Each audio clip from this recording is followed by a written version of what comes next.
Olá, boa tarde, bem-vindos e bem-vindas. Esperar um minutinho para a gente começar. Nós vamos falar um pouquinho hoje sobre conversar, né? Temos um encontro sobre o materialismo histórico, envolvendo teorias, algumas ideias lançadas por Karl Marx e seu parceiro intelectual Engels, contrapondo, obviamente, algumas ideias da época, como a de Hegel. Vamos aguardar um pedacinho, daqui a pouco a gente começa, ok? Só mais um instantinho.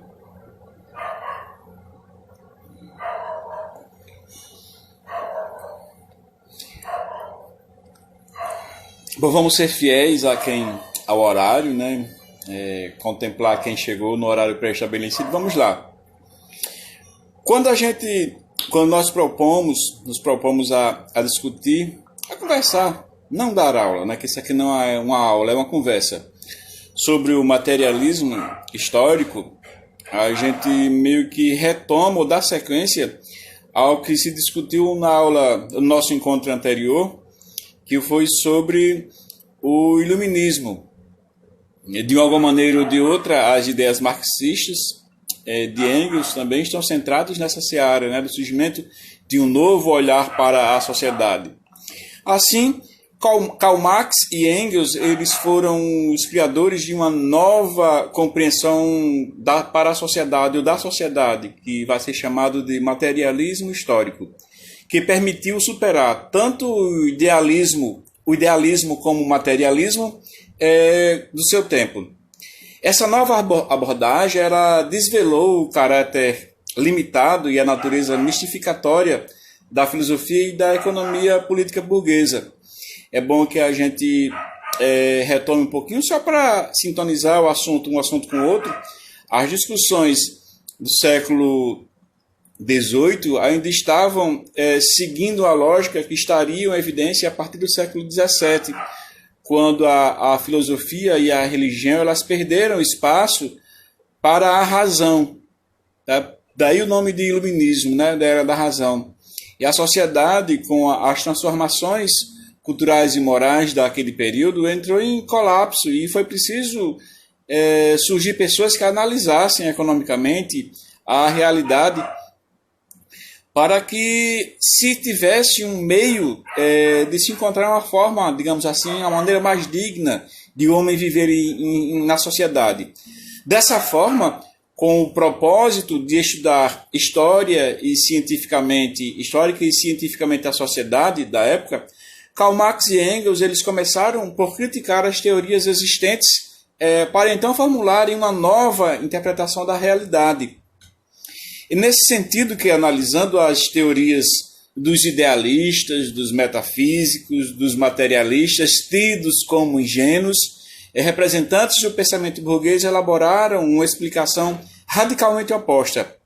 Esses pensadores, a partir da análise das teorias sociais existentes, realizaram uma ruptura com o pensamento de vários teóricos, entre eles o de Hegel, filósofo alemão que acreditava que a ideia constitui-se a própria realidade, ou seja, que são os pensamentos, as ideias que determinam a vida material. E Feuerbach, que dizendo-se materialista, torna a essência genérica do homem como ponto de partida da história, admitindo então a existência do indivíduo isolado, abstraído do contexto histórico. E aí a gente tem uma briguinha interessante envolvendo Karl Marx e Engels e Hegel, que já a gente entra nela. Além desses dois pensadores, né, Hegel e Feuerbach, Marx também faz severas críticas a Proudhon, que devido à sua concepção pequeno-burguesa, analisa as relações sociais capitalistas como imutáveis, ou seja, aquela realidade apresentada naquele período, proposto por uma nascente, uma vertente capitalista, não iria mudar.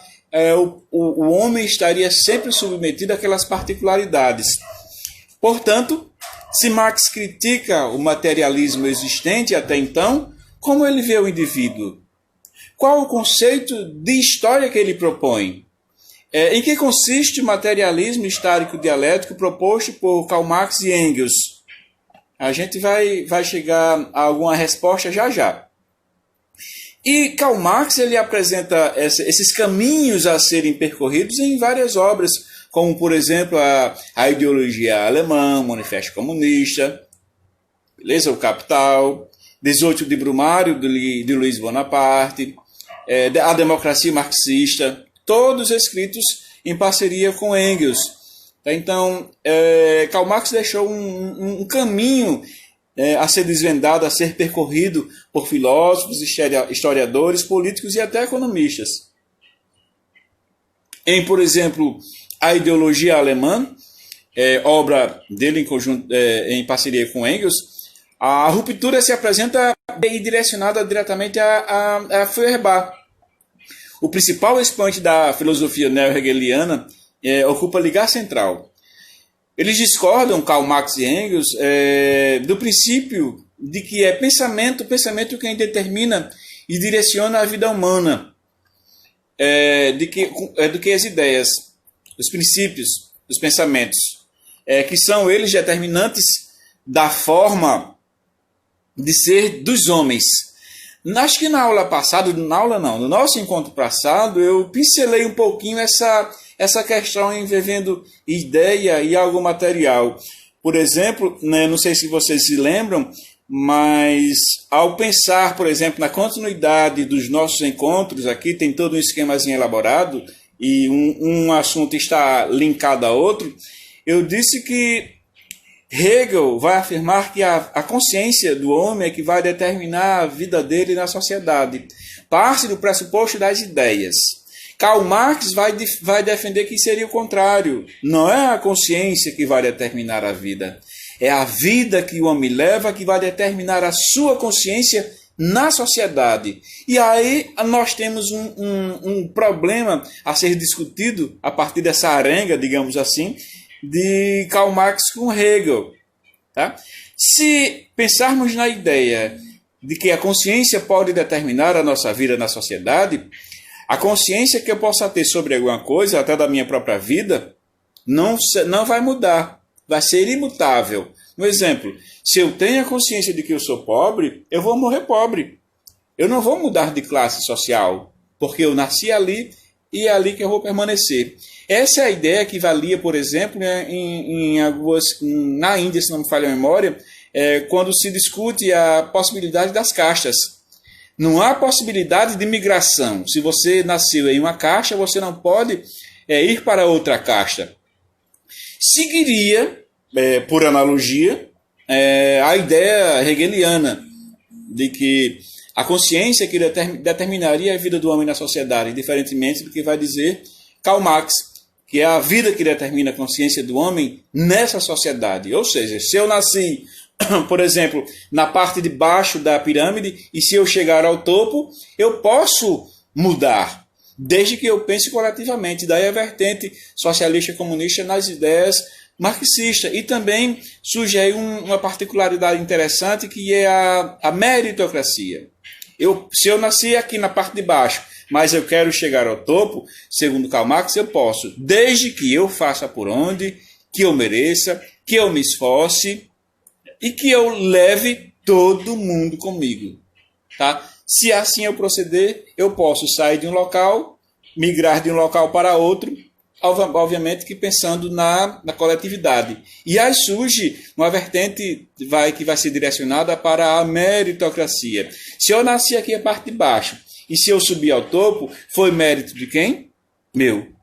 Hoje, a meritocracia ela recebeu uma outra configuração e assume um caráter bem capitalista, diferentemente do seu nascedouro. Então, a questão da meritocracia, ela nasceu na seara de esquerda, que Karl Marx ele segue uma linha voltada para um pensamento político partidário de esquerda, e hoje as discussões de meritocracia seguem uma vertente de direita, bem capitalista.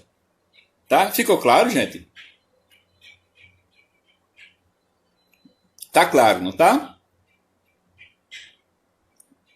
Vocês podem se manifestar, tá? Se pronunciar aqui, ó, não tem nenhuma imposição. Quiserem acrescentar também, fiquem à vontade, tá? Então, nessa análise que vai ser direcionada para Feuerbach, no livro A Ideologia Alemã, é a consciência que determina a vida seguindo um pensamento bem marxista. Assim, a ideia se constitui, né, a ideia como sendo a própria realidade. E na medida em que no mundo real, nada mais é do que seria a exteriorização deliberada de uma ideia. Decorre daí o pensamento que não dependeria das coisas, mas estas que dependeriam dela. Essa ideia, por exemplo, vai ser apresentada por Herbert Marcuse, um dos teóricos da escola de Frankfurt, né? Teóricos neomarxistas que vão, obviamente, apresentar a continuidade dessa visão, dessa análise marxista na pós-Segunda Guerra. Tá? Nós temos, seguindo nessa ideia de neomarxismo, nós temos Adorno, Horkheimer, Herbert Marcuse, Erich Fromm, que vão... Isso aí vai ser pano de fundo para outra discussão que a gente vai ter mais adiante, tá? Então, nessa perspectiva, não leva-se em consideração a história real. Uma vez interpretado como produto, o trabalho humano, o homem, ele seria concebido como fruto do seu próprio pensamento. Ele é, portanto, abstraído do seu contexto histórico, das relações sociais estabelecidas na produção da vida material. Assim, parte-se de que os homens dizem, né, representam ou imaginam que não sejam a não dos homens em seu próprio processo real de vida. Feuerbach ele concebe o real apenas como um objeto sensível.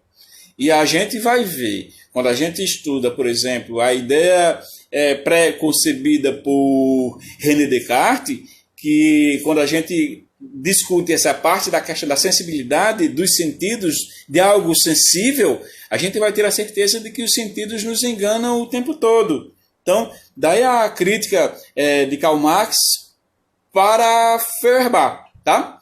Não concebe assim o homem em sua conexão social com outros homens e com a natureza. E é algo que Karl Marx vai fazer quando ele trata, por exemplo, do materialismo histórico dialético. Que para ele, a questão do materialismo histórico só vai acontecer da relação do homem com o outro homem no ambiente de trabalho. Isso é que vai proporcionar historicamente o fortalecimento de algumas ações que o homem pode desenvolver junto com outro homem para a sociedade, direcionando essa ação, obviamente, para todos. Daí a vertente socialista comunista que ele vai direcionar para o seu pensamento. Com o passar do tempo, essas discussões marxistas foram desvirtuadas e hoje se diz que Karl Marx, por exemplo, ele é apenas um agitador que não merece ser analisado. É uma falsa ideia que se tem, porque quando a gente analisa ao pé da letra, ou com um olhar longe, ou que não seja repleto de ideologia, a gente vai ver que para o seu tempo, Karl Marx estava coberto de razão. Tá? E o materialismo histórico dialético, ele também envolve as principais teorias de Karl Marx, como, por exemplo, a mais-valia, a luta de classe, tá? A questão de liberdade, o pressuposto de igualdade que está presente em toda a sua discussão, de alguma maneira ou de outra, direta ou indireta. Vamos pensar, por exemplo, na luta de classe, que é uma das principais teorias de Karl Marx, quando ele afirma que a sociedade só será justa e igualitária quando a classe trabalhadora assumir o comando da sociedade, isso tem um direcionamento material ali e também histórico, porque é na relação histórica envolvendo patrão e empregado que a questão material vai estar em evidência, diferentemente do que vai afirmar o seu principal adversário intelectual da época, que é Hegel. Hegel vai partir do pressuposto que esse Estado, o Estado seria divino, porque existiria uma força superior que direcionaria a vida do homem na sociedade. Karl Marx ele vai fazer severas críticas a essa ideia e vai meter, me perdoe a expressão, o sarrafo, né? Meter o cacete sem dó nem piedade nas costelas de Hegel, ideologicamente falando, e dizer que Deus seria a invenção do homem. O homem, segundo ele, terá criado tantos problemas, não teve condição de solucioná-los e teria inventado uma força superior, a chamada Deus, para resolver os problemas criados pelo próprio homem. Daí a crítica ferrenha que Karl Marx vai fazer à figura de Deus. E ele também não vai poupar a religião. Se ele meteu o sarrafo em Deus, vai meter o sarrafo também na religião. Ele vai dizer que a religião, por exemplo, seria o ópio do homem. Entenda-se por ópio uma droga. E droga, obviamente, entorpece. Então, quando o homem está inserido nesse contexto religioso, segundo Karl Marx, ele não agiria racionalmente, seguiria uma ideologia e, como tal, não estaria aberto, digamos assim, por analogia, às reais necessidades do próprio homem na vida em sociedade, já que a discussão religiosa é que pautaria toda a sua vida. É isso que Hegel quer, por exemplo, e por analogia, ao afirmar que o Estado seria divino. Aí cabe-se uma pergunta. Quem, em sã consciência, iria questionar ou não realizar uma determinação de Deus para a época? Creio que ninguém. Por isso que Hegel defenderia essa discussão envolvendo Deus e o homem em sociedade. Tá? Reza uma discussão à parte na filosofia que Hegel teve, obviamente, com a sua esposa, vários filhos, e não teria criado, educado nenhum. Assim que a mulher paria o filho, ele botava para o Estado tomar de conta. Tá? Então, daí ele defender essa questão do Estado ser forte na sociedade, diferentemente do que vai defender Karl Marx. Porque, para Karl Marx, a vertente hegeliana se enquadra na questão do sistema capitalista. Já Karl Marx vai defender o contrário, porque para ele o capitalismo ele aliena o homem. Pensemos. Suponhamos que eu vou, por exemplo, deixa eu pegar uma pessoa aqui, na casa de Eduardo GC Dudu. Suponhamos que Eduardo me contrata para fazer algum serviço. Se Eduardo me contrata, ele vai dizer como é que eu devo proceder, como é que ele quer o serviço. Então, eu não teria, por exemplo, a possibilidade de pensar em como realizar aquela ação, já que Eduardo vai ditar as regras. Isso segue, por exemplo, a base do capitalismo, e era isso que Karl Marx criticava, já que não abriria espaço para o trabalhador pensar, refletir, analisar. Então, eu meio que agiria mecanicamente, já que Eduardo é quem diria como é que eu deveria agir. Isso vai estar presente em alguns filmes clássicos, né? Como eu sempre gosto de usar esses exemplos desses filmes, que é A Fantástica Fábrica de Chocolate e Tempos Modernos, de Chaplin, onde o homem ele age mecanicamente, né? Não pensa, não reflete. Então, ao vender a sua mão de obra, o homem meio que agiria mecanicamente na sociedade. E é isso seguindo, obviamente, o Estado que é capitalista. Karl Marx ele vai meter o sarrafo, como eu já disse, no capitalismo, porque o capitalismo aliena o homem, e vai defender uma sociedade sem Estado, mas com um governo. Como é que funcionaria isso? Né? Vamos pensar na ideia de que, para a vertente marxista, a gente teria núcleos de governo. Não teríamos uma só pessoa. Então, núcleos de governo iria administrar esse governo. Por isso que a vertente marxista socialista ela tem várias ideias sobre uma mesma. Nós temos o socialismo utópico, que vai se voltar para a questão de uma vida igualitária e sem distinção alguma, sem imposição, enfim, sem desigualdades, já que todo mundo será igual de todo mundo, será igual a todo mundo. Isso seria utópico, pensar que uma realidade funcionaria dessa maneira. Nós temos o socialismo real, nós temos o socialismo e o socialismo ditatorial. E o socialismo acadêmico, né, que é o que se estuda nas universidades. O socialismo real, nós já tivemos, antes que eu diga isso, nós só tivemos um único exemplo bem sucedido de socialismo, que foi na Comuna de Paris, quando houve lá aquela revolução proveniente que vai anteceder e provocar a Revolução Francesa, né, envolvendo girondinos e jacobinos, né?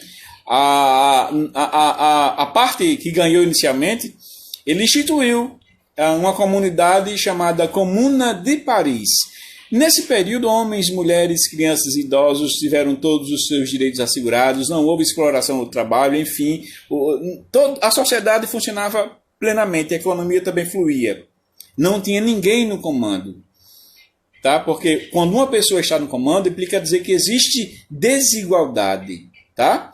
Por isso que Karl Marx vai defender a ideia de que o homem só vai ser livre e feliz fora do Estado, diferentemente do que defende Hegel, tá? Porque esse Estado é altamente impositivo, ditatorial, e Karl Marx não pressupõe essa ideia nas discussões que ele apresenta na ideologia alemã, Manifesto Comunista, o Capital, 18 de Brumário, de Luiz Bonaparte, a ideologia marxista. Então ele vai defender, obviamente, uma sociedade justa e igualitária e com a classe trabalhadora no comando desta sociedade. Tá? Voltando à Comuna de Paris, houve esse momento em que a sociedade funcionou plenamente com igualdade social para todos, mas só durou 72 dias. Tá? Então, se durou só 72 dias, a gente não tem condições de apresentar como seria a continuidade dessa vertente política, financeira, econômica, marxista, né, por mais tempo. As sociedades, a gente sabe que as sociedades que tentaram instituir essa vertente econômica marxista, elas faliram economicamente. Um exemplo é da União Soviética, que na Guerra Fria ruiu economicamente falando e acabou migrando, saindo do socialismo, voltando para o capitalismo, né? Então, não se sabe até que ponto funcionaria economicamente a teoria marxista. Mas não quer dizer que não funcione. Não quer dizer que não funcione. Antes de pensar na ideia do materialismo histórico dialético, a gente precisa centrar um pouquinho na discussão que vai descambar para os modos de produção. Ao longo da nossa história, nós tivemos 6 modos de produção. Estaríamos no 5º, e é preciso pensar em um 6º, segundo o que se apresenta. Tivemos um modo de produção asiático ou primitivo, modo de produção comunal, modo de produção asiático ou primitivo, comunal, feudal, escravista, capitalista, e teria um 6º que seria o modo de produção socialista. A gente ainda não experimentou, sociedade como um todo, não experimentou um modo de produção socialista. Mas alguém pode dizer, sim, mas o que é que acontece, por exemplo, na China? A China é metade capitalista e metade socialista. E o que acontece, por exemplo, na Venezuela, em Cuba? Lá até estaria em evidência o socialismo ditatorial, assim como na Coreia. Então, não seria nenhum exemplo de vida em comum para direcionarmos a efetividade da teoria marxista, já que ela teria sido desvirtuada e apontaria para a permanência de uma pessoa no comando da sociedade, e é isso que Marx não quer.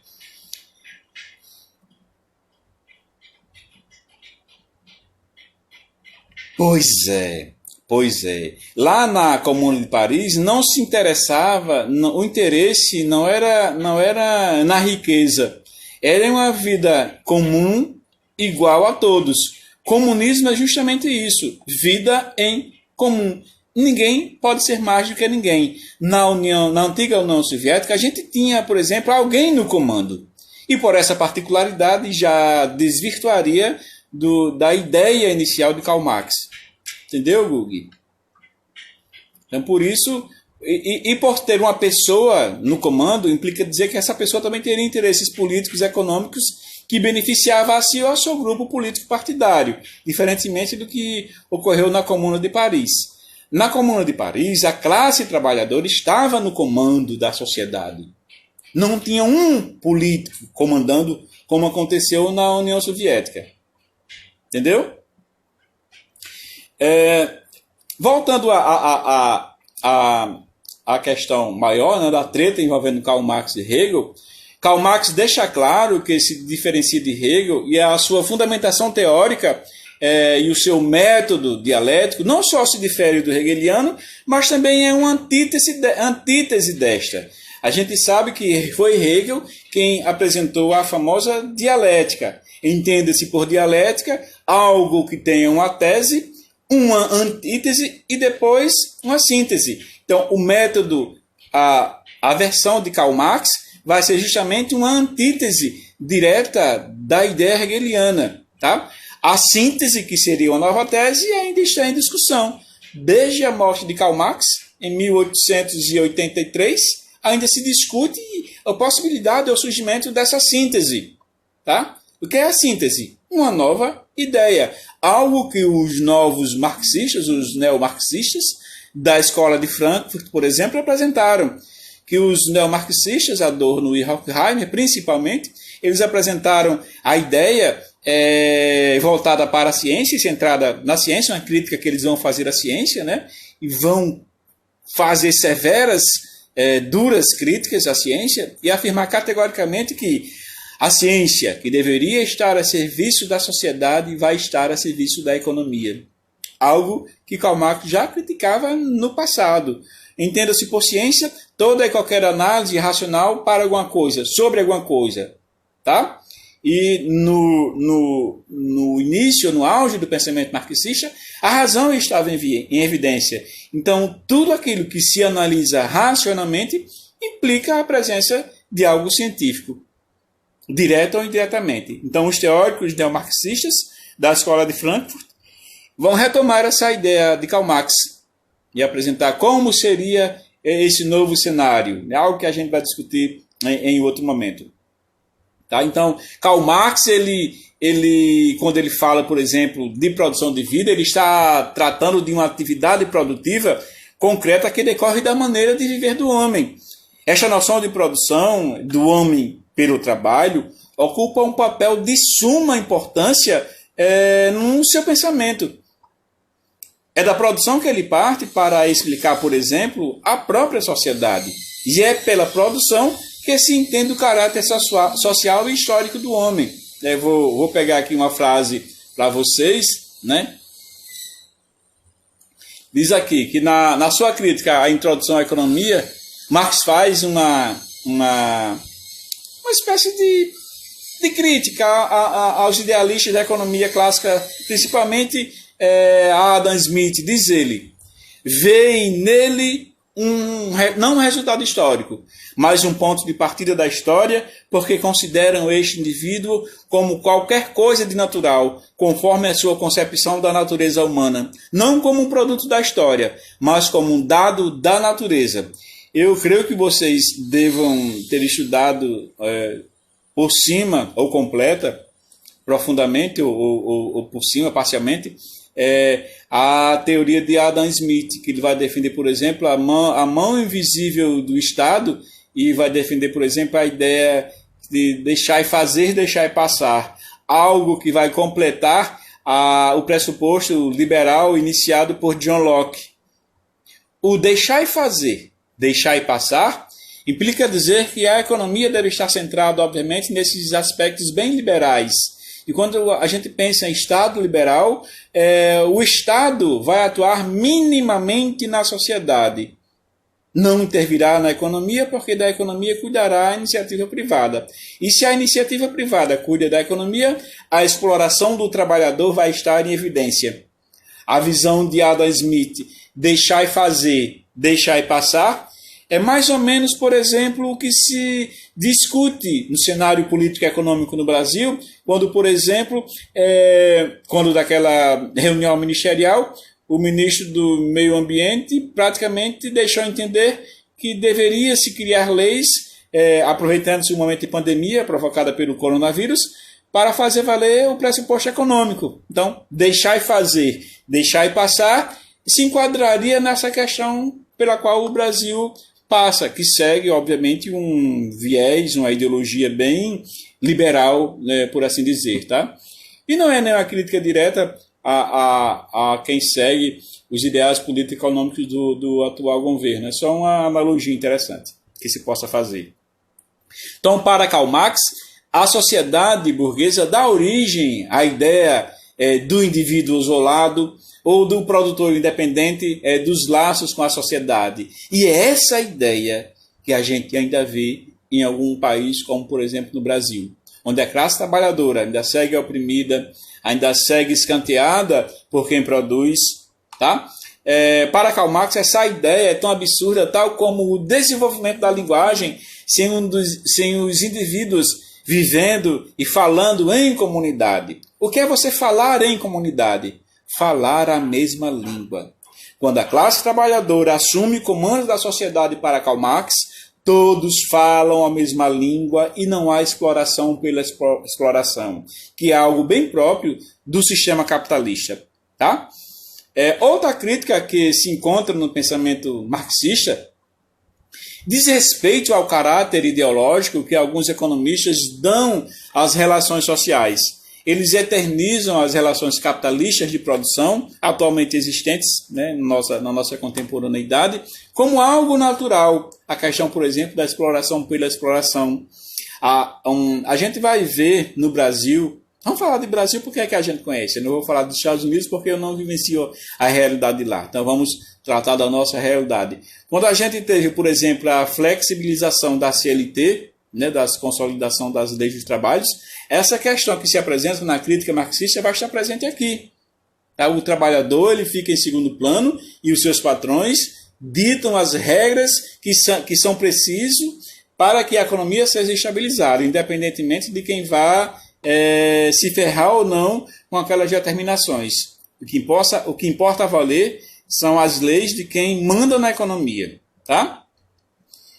Marx ele parte do princípio de que todas as épocas de produção têm certas características comuns.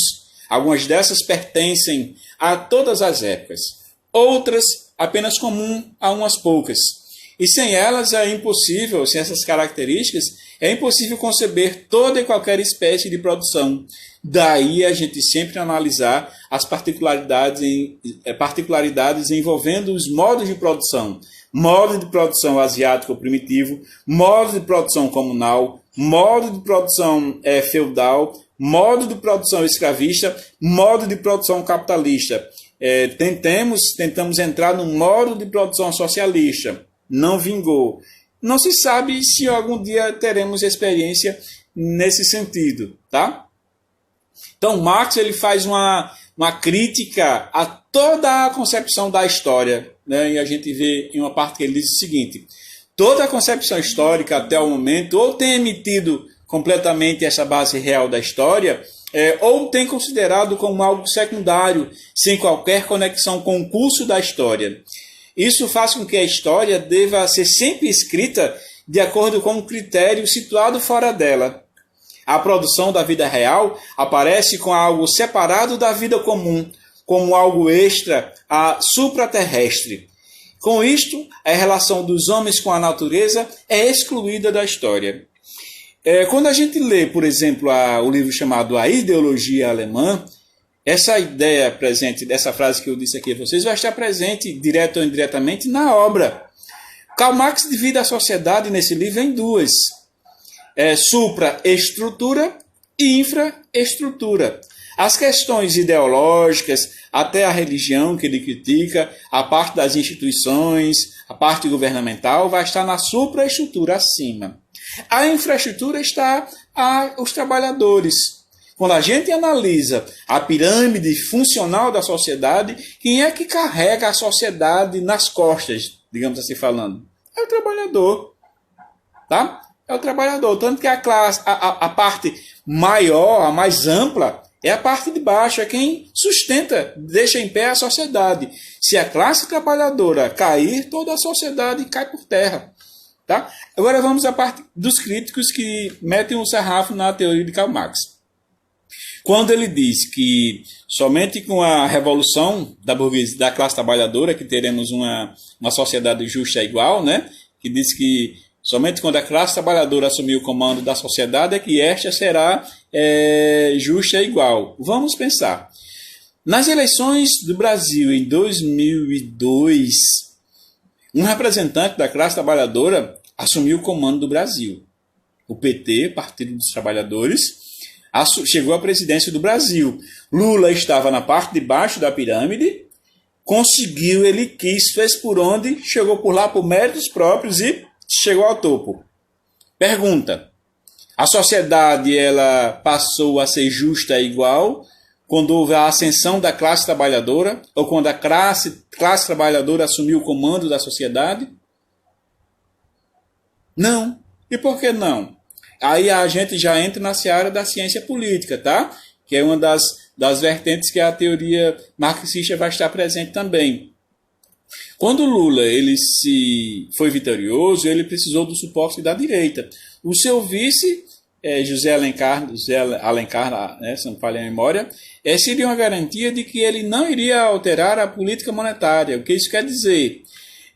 A exploração do homem pelo homem estaria em evidência mesmo em uma sociedade tida como de esquerda. Aí pergunta-se, como é que uma política de direita vai dar certo em um governo de esquerda? Então, já seria uma crítica aí que os contrários ao pensamento marxista direcionam para essa vertente do próprio Karl Marx. A sociedade só será justa e igualitária quando a classe trabalhadora assumir o comando da sociedade. Nós tivemos um exemplo no Brasil. Então, a sociedade não foi justa nem igual. Justamente por essa particularidade. Tivemos um governo de esquerda mantendo a política monetária de direita. Então, deu errado por aí. Outra crítica que se possa fazer à teoria marxista diz respeito à mais-valia. O que é mais-valia? Karl Marx vai dizer que o lucro que o empregador tem sobre o salário do seu empregado, isso se chama mais-valia. Por exemplo, se eu pegar Cleide Alves, que está aqui, contratar Cleide Alves com salário, por exemplo, de R$1.000 para ela trabalhar um expediente, e se surgir uma vaga no segundo expediente e eu chamo Cleide para trabalhar no segundo expediente, a lógica aponta para que eu pague mais R$1.000 a Cleide. Mas eu chamo para uma conversa e digo, Cleide, eu vou lhe dar uma gratificação de R$300 para você trabalhar o segundo expediente. Você quer? Obviamente que ela vai aceitar, porque se ela não aceitar, pode até perder o emprego. Então, de cara, o patrão dela já vai lucrar R$700 sobre a mão de obra, sobre o trabalho dela. Fora o lucro que ele terá sobre o trabalho, o produto que ela produz. Tá? Isso se chama mais-valia. E o Karl Marx ainda vai acrescentar. Para ele, o salário do trabalhador deve ser igual ao valor do produto. Ou seja, se Cleide trabalhasse na indústria da construção civil, construindo, por exemplo, apartamentos, e se esse apartamento tiver o valor do mercado de R$350.000, o valor de Cleide deveria ser R$350.000, já que para Karl Marx, o valor do trabalho deve ser igual ao valor do produto. Pergunta, qual é a economia que se sustentaria? Daí a crítica que se faz à teoria marxista. E daí também uma suposta explicação para a queda da antiga União Soviética, que teria tentado instituir, por exemplo, essa vertente econômica da teoria marxista e teria entrado em declínio econômico e ruiu, economicamente falando. Beleza? Então, gente, quando a gente trata de materialismo histórico dialético, é a seguinte questão. O materialismo, ele vai sair, para Karl Marx, vai sair do campo das ideias e vai, obviamente, ser algo concreto palpável. E essa relação de materialidade só vai acontecer da relação do homem com o outro homem no mercado de trabalho. Tá? Isso é o que caracterizaria o materialismo histórico, da relação do homem com outro homem no ambiente de trabalho, por anos, historicamente falando, por séculos, por milênios. Tá? Isso vai estar, por exemplo, né, que vai fomentar o surgimento de instituições que vão garantir o suporte para a classe trabalhadora. Se não me falha a memória, é no livro Manifesto Comunista que Karl Marx vai dizer a célebre frase: trabalhadores do mundo inteiro, univos. Essa união só vai ser possível justamente da relação do homem com o outro homem no ambiente de trabalho, e vai estar presente, por exemplo, quando a gente assiste aquele filme As Sufragistas, né? Essa relação, essa ideia vai estar presente ali, essa frase vai estar presente ali naquele filme, que vai acabar fundamentando o surgimento dos sindicatos, que darão todo e qualquer suporte à classe trabalhadora. Beleza? Então, quando a gente pensa no materialismo histórico dialético, é isso que se apresenta. Tá? Então, eu espero ter contribuído de alguma forma ou de outra para o posicionamento que vocês esperam, que tenha fortalecido o entendimento, a compreensão de alguma coisa, que tenha acrescentado. Tá? Então, se precisarem de mais algum suporte, eu vou estar sempre às ordens aqui. Podem mandar mensagem, se quiserem, se preferirem, ou no grupo lá do Ligadíssimos do Enem. Lembrando que essa discussão, essa conversa que a gente está tendo, segue o projeto de extensão Ligadíssimos no Enem, idealizado pelo professor Jorge, do campus do IFRN de Ceará Mirim. Tá? Então, muito obrigado a todos pela presença e até a próxima sexta-feira. Valeu!